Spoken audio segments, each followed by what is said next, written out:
Here again with a new deck review. This is actually for the Artifice Deck. I only have the blue Artifices, so I can't show you what the red Artifices look like, but I'm sure you can do a Google search and find some. I also think that they show you a couple on the Ellusionist website, some little snippets of them. I've been playing with these for about a week, trying to get a real feel for them, run them through all the paces, see how well they hand up, especially that new performance finish, which we've been hearing so much about. So, sit back and relax, and I'm going to go over the Artifice Deck. Now the box is pretty cool. This has got some neat... Jason Rebelo was worried that it would look a little bit too much like wallpaper, but I think he did a good enough job with the shading and the intricate design to make it look a lot nicer than wallpaper. So, no worries there, Jason. It's got this nice scroll work here, right, top and bottom, which actually looks like the back of the card except for the Artifice and without the symbol there. That's the actual back of the deck. Right. Has a silver ink in it, which is pretty cool. Some very, very intricate detail. My camera won't even be able to pick this up. I have a fixed focus lens, so it makes it kind of difficult. But some very intricate detail in here. This is very fine print work. Oh, sorry, knocked the camera. United States Playing Card Company. Right.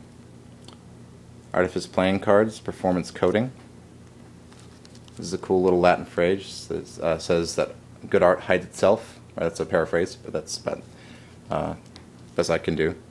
My Latin's a little rough, but it's interesting because that's a kind of a cool quote for Magic, because basically the idea is that in Latin, what they mean by that is that a good piece of artwork, you won't actually care about what if it was a painting and what kind of colors and paints were used and what kind of brushing techniques and stuff. You can just look at the painting and just appreciate it as a beautiful thing without having to analyze it, which I think is very interesting for Magic.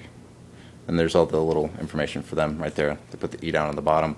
No barcode reveal, which is awesome. I'm kind of happy with that. If you're doing this custom of a deck and you're not selling them in stores, there's no reason to have a barcode reveal. Also, no sticker. You'll notice no sticker on these. I think this is the first Ellusionist deck that came without a sticker. Alright, also this is Artifice. That's cool. They have a little printing on there, but it doesn't say we reserve the right to all of our, they don't have that anymore. So here they are. Now, like I said, these are, I've been working with these for about a week, putting them through some really hard stuff, and they're still coming out really nice here. You can see that the design up at the corner right here is really cool whenever it shows through. You get this nice little cool pattern across the top. A very, very, very, very intricate printing. I can't even believe they could get that in there. That's really cool. They have shading, and you can, it's really hard to show on this camera, but you can actually take a magnifying glass and look at this, and it still holds up pretty well, which is pretty nice.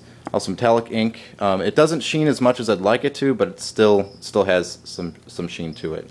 For instance, the Gargoyle deck has a lot more metallic sheen than this, but still pretty cool. It still has there's a bit of a sheen to it. You can probably see that. Okay. I also have very, very bright lights behind me. They're cooking me. All right. Also, interesting. They redesigned the faces. I could go through and show you every single one, but I'll just give you an idea of the court cards. They're all out of the box now. The spades, hearts, clubs, and diamonds all have a new shape, and the number or suit has been changed a lot too. It's a lot narrower and it is in a different font. So this is the Ace of Spades, which I think is just beautiful. Still doesn't. I think the most beautiful Ace of Spades design that they ever did was the Ghost deck. Right?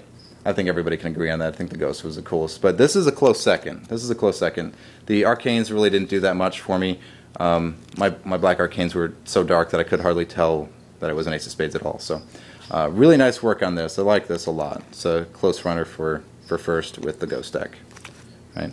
And then we have two identical jokers, or almost identical jokers. This joker is a reveal joker. There's a kind of a grayish blue tint to some of the work there.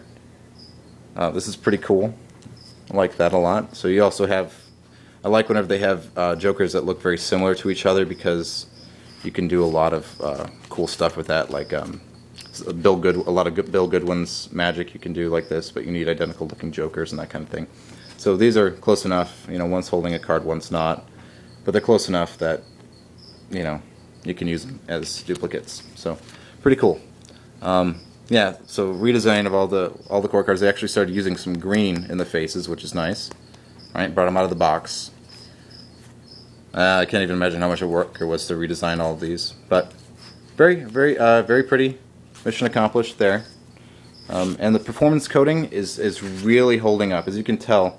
No problems. I've been working with these crazy. I haven't even been washing my hands sometimes, like I do, like a maniac. But you know, I'll even pick these up with dirty hands and play with them, and they just keep going. The finish is really nice. The stock, it feels like bicycle, or maybe a little bit nicer than bicycle stock. But as far as thickness, anyway, they're pretty resilient cards. They're pretty snappy. So I got to try these out in my restaurant. I wasn't able to get footage of it, unfortunately.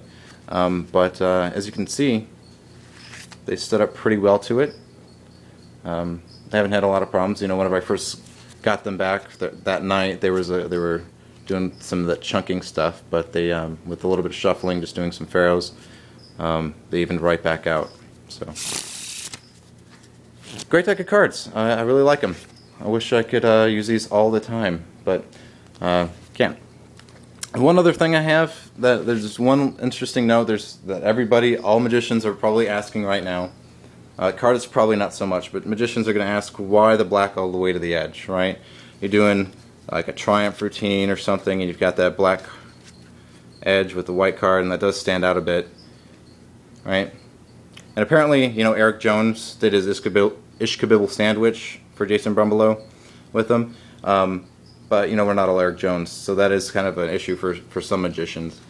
So that was the only thing that was kind of hard about him, that it was a tough sell. But you know what? To be honest, guys, with a white border, these would not look nearly as cool. So he is right in saying, you know, if there's lots of other decks out there that if you want to do a white border, you want to do reverse card stuff, then there's plenty of other decks out there that can do it. These are just a very elegant, beautiful deck, and he's right. If you would have put a white border on them, it would have totally killed it. So. Was kind of skeptical when I first got him, pulled him out, and you know, I've just been thinking on that since I got him and playing with him, and he's completely right on that. So I can't knock it. Yeah, but really cool cards, and I hope you enjoy the review. This is definitely one to go pick up if you got the cash. Go get one. All right, see you guys later.